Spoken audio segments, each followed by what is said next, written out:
The world population is rising steadily and is projected to reach 9 billion by 2050. Inevitably, rising energy demands and a consumption-intensive lifestyle have left us with a critical resource crunch, with spiraling energy and food prices as well as acute water shortages. The dependence of global industrialized countries on fossil fuels has grave economic, environmental and geopolitical consequences. With nations pitted against each other, there's bound to be a mad scramble for resources. Access to cheap energy has become essential to the functioning of modern economies.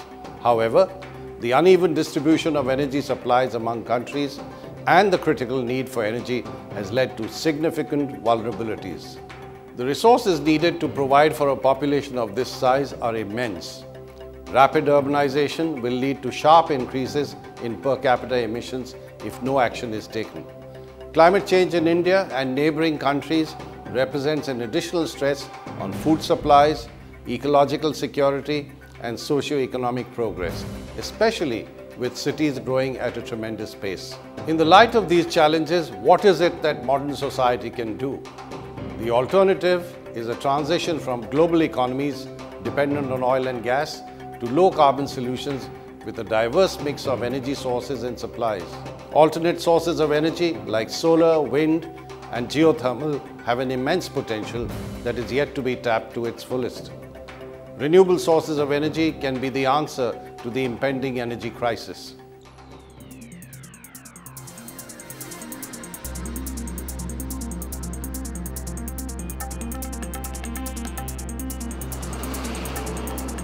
Difficult to imagine a day without electricity?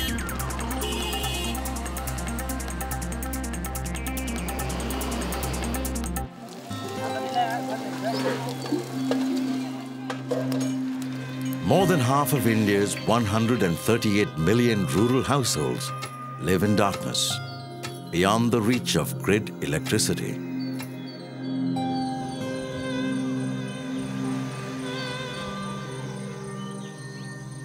तो बहुत दिक्कत था, बिजली नहीं था तो बहुत दिक्कत है। अगर आँख नहीं रहेगा तो दिखाई नहीं देगा, इस प्रकार बिजली भी है, आँखें के जैसा।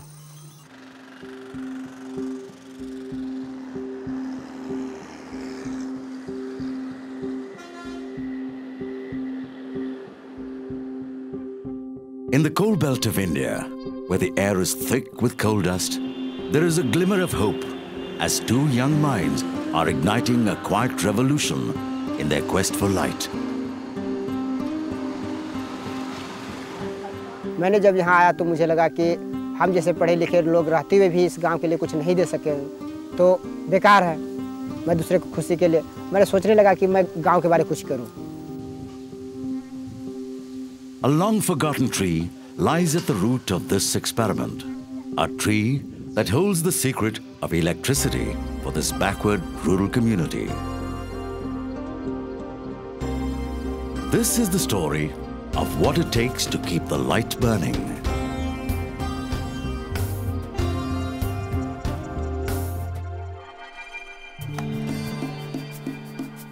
India's electricity grid, a complex matrix of pulsing metal that connects one of the largest countries in the world.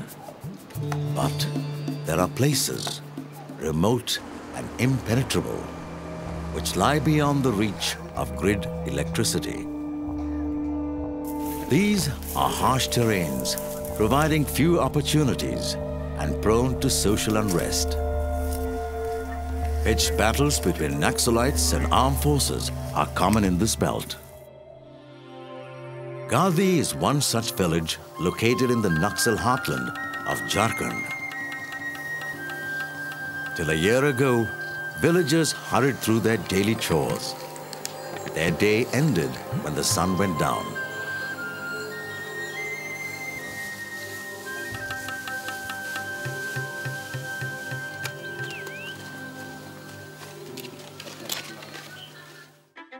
Vasudev and Narayan, however, thought differently. They were convinced they could transform the lives of their people by bringing electricity to the village. They had heard that the seed of the wild currant tree contained an oil which could be extracted.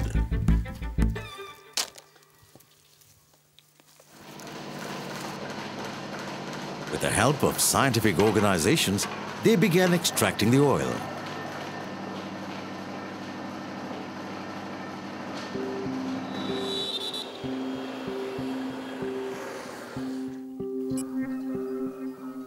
But the tougher task lay in convincing the villagers.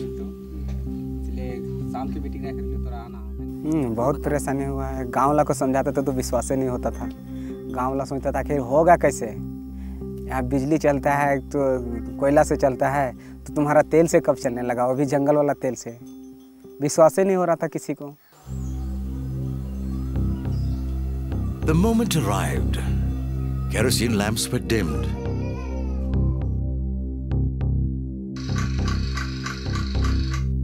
The Karanj oil generator roared to life and lit up every one of the 100 homes in Gardi.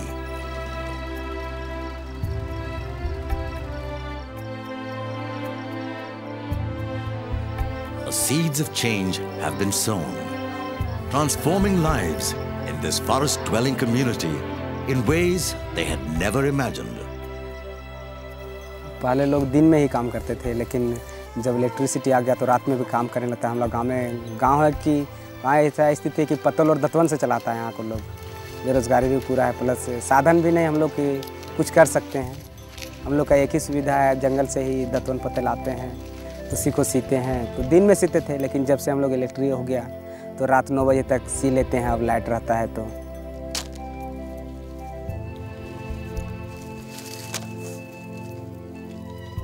A new sense of pride takes root. सबको अच्छा लगता है। दूसरे गांव में भी जाके बोलता है कि मेरा गांव में लाइन है। जब हम लोग यही सब फील करता है, और क्या, हम भी अब किसी से कम नहीं। मेरा गांव में वो सब कुछ आ गया जो हम आपको दिखा सकते हैं। मेरा गांव जाओ सिटी है। A tree that until recently was cut and used as firewood is today a symbol of one village's commitment to adopting a renewable source of energy. The Karanj tree finally enjoys its place in the sun.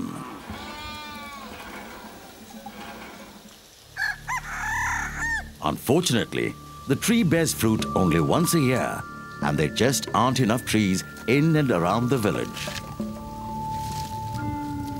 To make up for the shortfall, every house in the village is pulling in 20 rupees to buy additional oil to keep the generator running. Can Gardi sustain its energy needs relying on biodiesel only?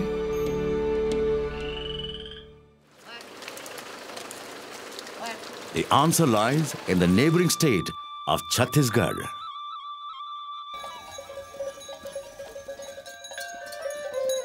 Nestled amidst the forest is the village of Bairak. Imposing electricity grids overshadow this tiny village. But ironically, the tribal community cannot afford the cost of this conventional source of electricity. The villagers have been encouraged by the state government and green energy corporations to grow jatrafa. Oil expellers have been set up in the village free of cost. For the villagers used to queuing up for kerosene rations, it seems close to a miracle. मिट्टी तेल लाने के लिए कम से कम 3 घंटे का रास्ता आने जाने में समय व्यतीत हो जाते थे, और कभी भीड़ होने के कारण तेल भी नहीं मिल पाते। इस बिजली के बारे से हम सोचे नहीं थे कि हमारे गांव में ऐसा लाइट लग जाएगा ऐसे करके।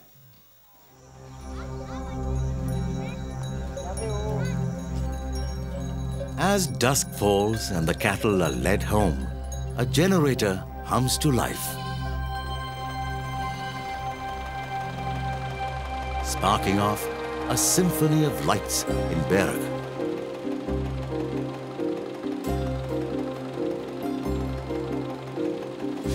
The generator provides electricity to the village for just 4 hours every evening. But the villagers of Bairak can work longer and life seems brighter.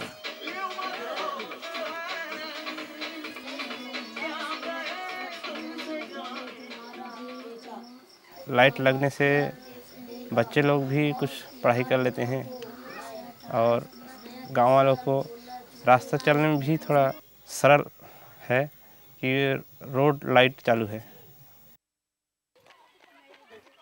But there are a few realities they will have to face that are already surfacing in the neighboring town of Bilaspur, where children ate jatropha seeds because they look temptingly like cashew nuts. मैं बगरंडा खाई थी और मेरी सहेली लोग भी खा रहे थे तो मैं भी खाई और ना और तो मैं बेहोश हो गई तो उल्टी करी फिर अस्पताल ले गए। The parents of the affected children have reacted angrily by hacking down the jatropha plants. हमको कोई जानकारी नहीं था कि ये रतन जोत का झाड़ है, किसके खाने से बच्चे लोग बीमार पड़ते हैं, इसके बारे में हमको कोई नॉलेज नहीं था। Jatropha seeds are toxic. There is a need to sensitize and caution forest-dwelling communities, especially children, about this plant.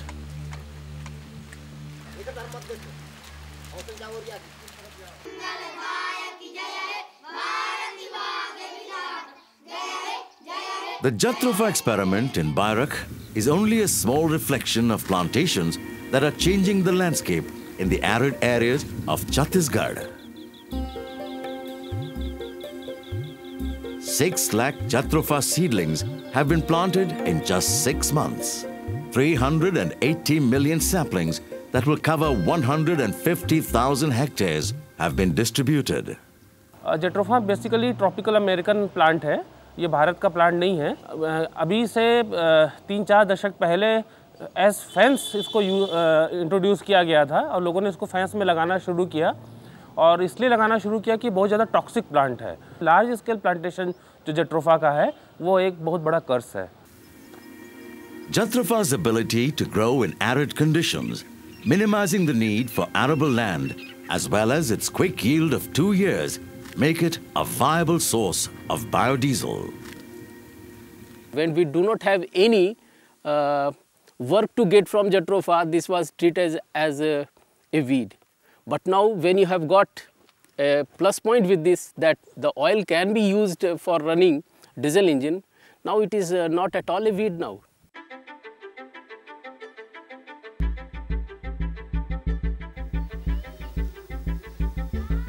In Gardi too, they are switching to Jatropha. 150 Jatropha saplings have been planted. The villagers plan to plant 1,000 more over the next 2 years so that they don't need to look beyond their village for more oil. और जब मेरा jatropha के बारे में पता चला कि नहीं जट्रोफा में होता क्या है कि और 2 साल से फल देना चालू कर देती है, तब और तेल में सेम तेल है, तब मैंने सोचा कि जब 5-7 साल क्यों उतना इंतजार करें, उससे अच्छा कि जल्दी फल देने वाला पेड़ हम लगाएं। The ecological impact of large-scale cultivation of different plant species for biodiesel is still being studied, but there is a growing consensus that indigenous plants are better suited. Even as India formulates a national biodiesel policy, a new generation in Gardi is growing up with the bright prospects that come with electricity. The villagers want to keep the spark burning, and biodiesel seems to provide a stopgap solution.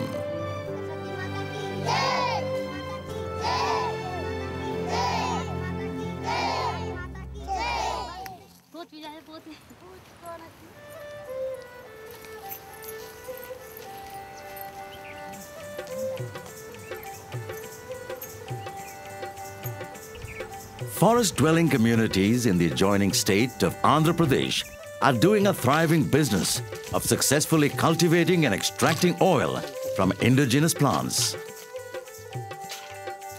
This women's cooperative has sold biodiesel to some of the first villages in India using this alternative energy source. Biodiesel could reduce carbon emissions by as much as 60% as compared to fossil fuels. And so, they have even sold carbon credits to the World Bank for growing currant trees.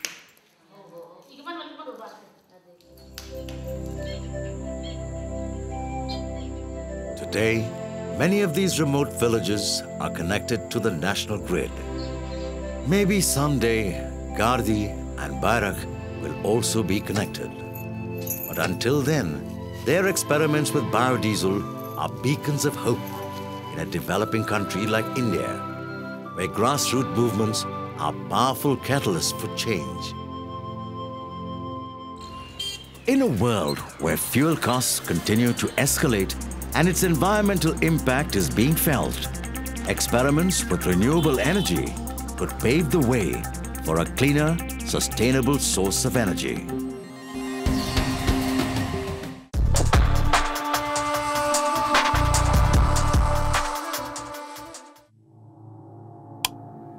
India is growing. India is urbanizing. Landscapes are being transformed. Lives and lifestyles are changing. The need for energy is increasing in every sphere. Our built environment alone consumes a third of the energy produced. And there is more to come. But stop and think. Where does all this energy come from? Most of our energy needs are met by burning fossil fuels like coal, oil and gas that emit carbon dioxide into the atmosphere, causing precarious changes in the Earth's climate. We must find a way to mitigate the carbon footprint we are leaving on the planet. And the building sector must take its share of responsibility to ensure greater climate security for the generations to come.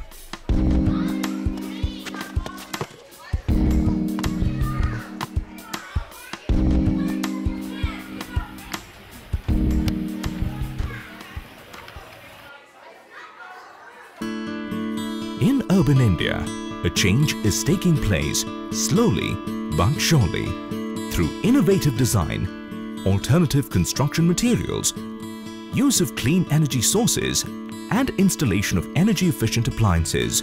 Green buildings are reducing dependence on energy produced from fossil fuels, setting norms of the future today. And some people are already opting for this change. We would have to look carefully at the choices we are making, because it would define what is going to be left behind for others, and also it will be a great learning for people to know that there is a way of thinking that needs to be introduced in your lifestyle.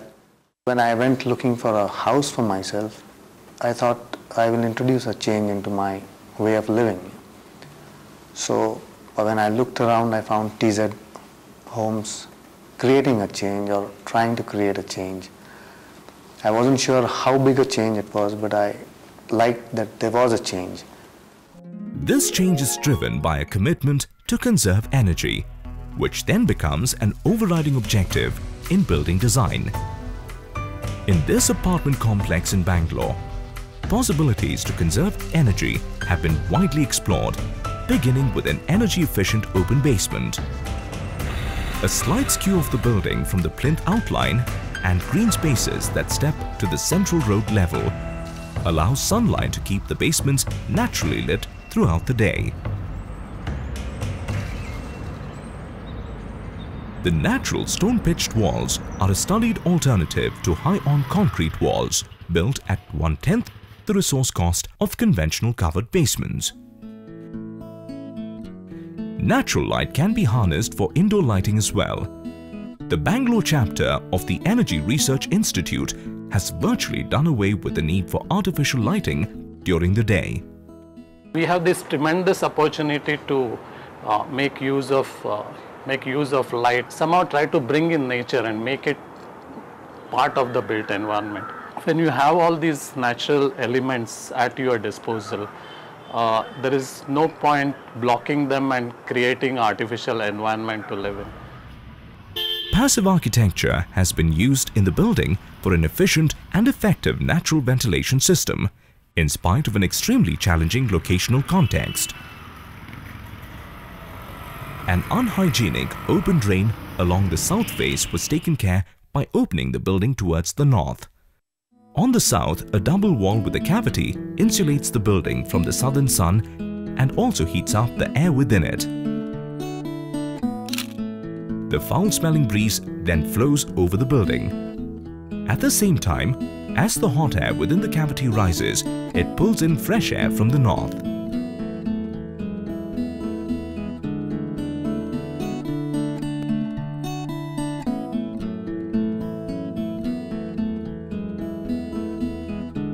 Each area in the building gets 100% fresh air. That is very important. Our energy performance and comfort levels are very good during last 6 years. When it comes to Terry Bangalore building, the people are enthused to work even after the late night because of the 100% fresh air. Even people don't feel tired at all.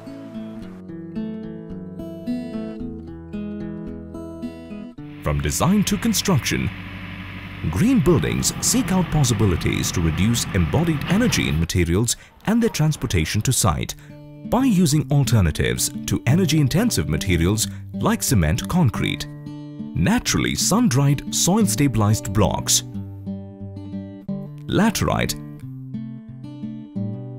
compressed bamboo roofs, local varieties of stone, wood and steel walkways. The options are many. And you can even do without those ceramic tiles for the swimming pool or cement steps for the amphitheatre. But can such environment-sensitive buildings face the competition? Perhaps it's time to think differently. I'm not even talking about natural resource management, natural resource efficiency, sustainable development. None of this is needed. Just pure, basic corporate resource efficiency, if you brought to the table, what will happen is these will become innovative products. And the next 10 years, you will see a change of this face in a way that resource efficiency will be seen, will be more manifest, you know, in the building sector, which sorely needs it. Once designed and constructed, our built environment demands energy for lighting, air conditioning, heating water, and working appliances.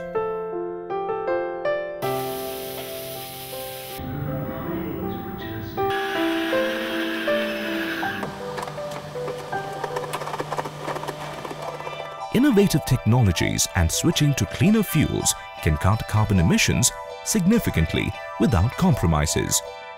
It really depends. If it's a thoughtfully designed space, which is designed keeping human needs in mind, which many mainstream buildings also are not, then I don't think there would be any compromise involved. Personally speaking, I don't feel I have made any compromises living in such a space. Yeah. If anything, I'm more comfortable and with a slightly clearer conscience than if I were living in any other community.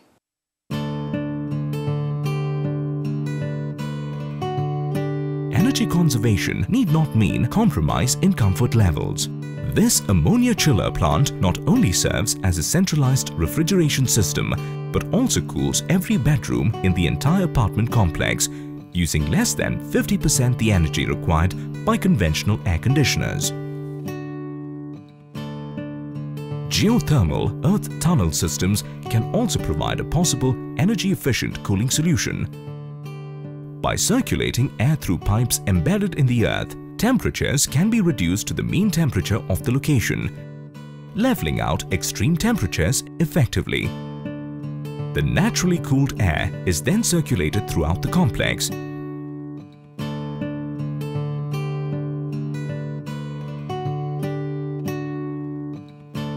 Further reduction of temperature during hot days could be achieved with water cooled on rooftops at night.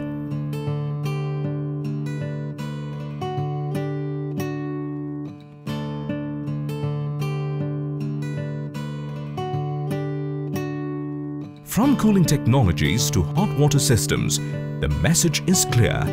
If there is a will to conserve energy, the possibilities are many, with interesting economic benefits too. In TZ's case, we have about, well, it's not finally certified, but the figures clearly indicate that we will have about 22,000 tons. And if today's carbon online market says that in India, your your sale price or buying price will be about $11, we have got about $200,000 or about 10 million rupees approximately as a one-time carbon emission reduction credit that this organization gets. The energy consumption of this building has been found to be at least 1/7 of the conventional buildings which are built with HVAC systems, that is air conditioning systems. Our monthly bill is about 5,000 units. Annually it comes to about 60,000 units. For a 20,000 square feet building, that is about 2,000 square meters, it works out annually about 150 rupees. This is almost 1/7 of the conventional building. An environmentally sensitive architecture is economically viable, the technologies feasible, the goals clear, the need immediate. Of the many challenges that the world is facing today, climate change looms largest. We see some of the effects of climate change already taking place. Buildings consume more than 30% of all energy produced. And it is therefore very important that it is given due attention in terms of the manner in which energy is utilized in buildings so as to minimize their impact on climate change. The challenges facing a more environment-sensitive architecture are many, but the journey has begun and must continue to build a green future. I'm not very sure where this whole journey is going, but I do know that personally I would like to be involved in a process which is more thoughtful rather than less thoughtful. So for me, this is where I am when I would participate in something like this. I think each individual should be responsible and take it forward, and that can happen only through creating awareness in the society. To me, it's really not about convincing, it's about whether two paths meet or do not meet. Architects need to know that this really works instead of closing all the doors and windows. This awareness has to be increased further in order to translate some of the concepts that are already known into practical steps. No compromise on urban comfort and convenience, yet we serve the sustainability agenda.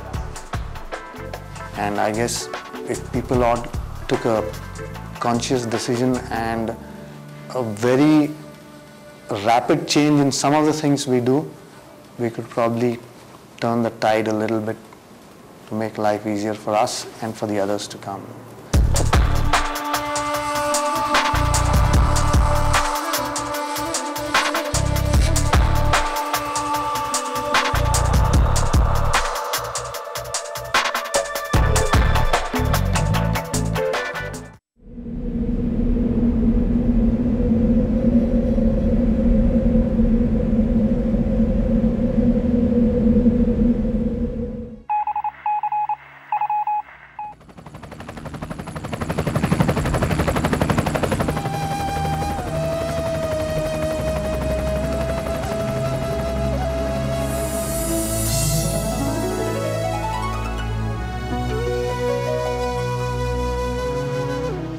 Winter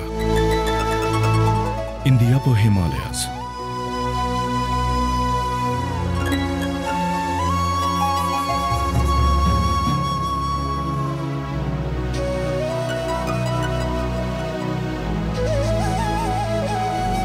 Howling wind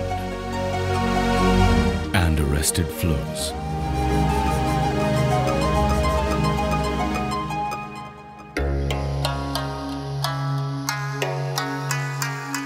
If these frozen mountains are beautiful, they are also cruel to those who live here.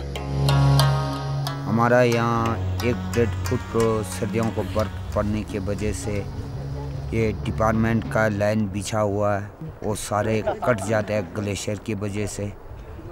जून जुलाई तक हमें light की problem होता है किसी के घर में पेटामैक्स होता है कि कईयों के मेरे वर्ग के गरीब के पास तो वो भी सुविधा नहीं होता है सर जी।